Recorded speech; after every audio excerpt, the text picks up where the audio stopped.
अरे थांब ना साहेब, काय तू जरा तिकडे काय चाललंय त्यांचं काय चाललं ते झालं का? रेडी का?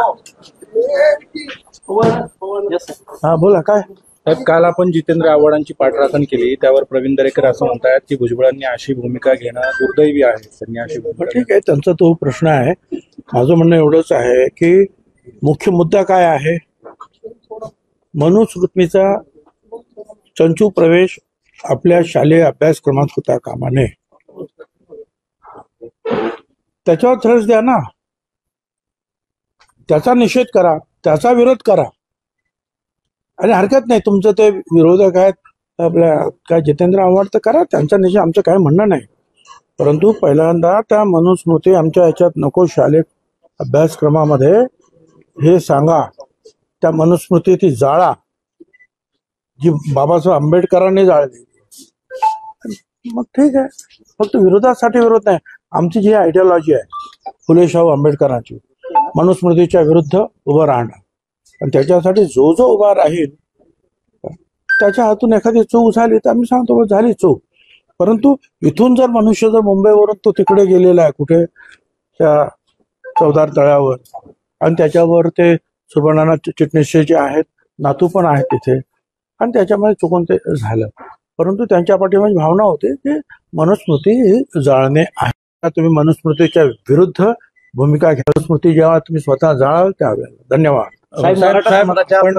मागच्या 1-2 दिवसामध्ये आपण ज्या पद्धतीने वक्तव्य करतात, म्हणजे मनुस्मृतीचा विरोध असेल किंवा विधानसभेच्या जागांबाबतचे आपले जे वक्तव्य होते, आपण नाराज आहात?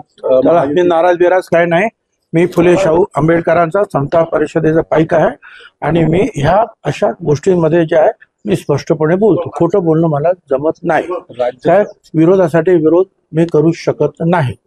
राज्यसभेवर देखील अरे राज्यसभा वगैरे थोडा, लोकसभेला मी सांगितलं की मला नको आहे म्हणून, तर राज्यसभेचं काय काय ते बघू. ते बरं तुम्ही देणार असाल तर मला तुम्हाला विचारतो, तुमच्यापैकी कोण देत आहे मला राज्यसभेत, मग आपण चर्चा करू. चला साहेब, मराठा समाजाच्या ज्या योजना आहेत त्यांच्या प्रसिद्धीसाठी राज्य सरकारनं 26 कोटी रुपये. ठीक आहे, मी त्याचा तो भाग आणखी वेगळा. आता आज अहिल्याबाई होळकरांना आपण आदरांजली अर्पण करणं हे तुमचं माझं पहिलं काम आहे.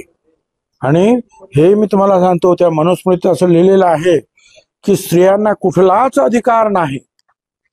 तो शिक्षणाचा तर नाहीच, मग तो उच्चवर्णीय जरी महिला असेल त्याला सुद्धा शिक्षणाचा अधिकार नाही. ती पतीच्याच आज्ञेत राहिलं पाहिजे.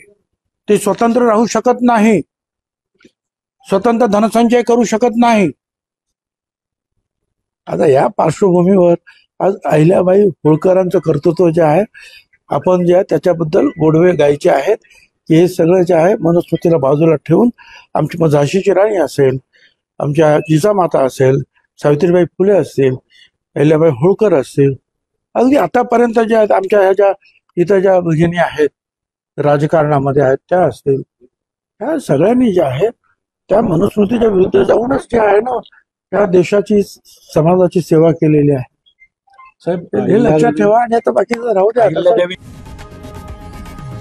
लोकशाही मराठी ऐका, पहा, जागरूक रहा.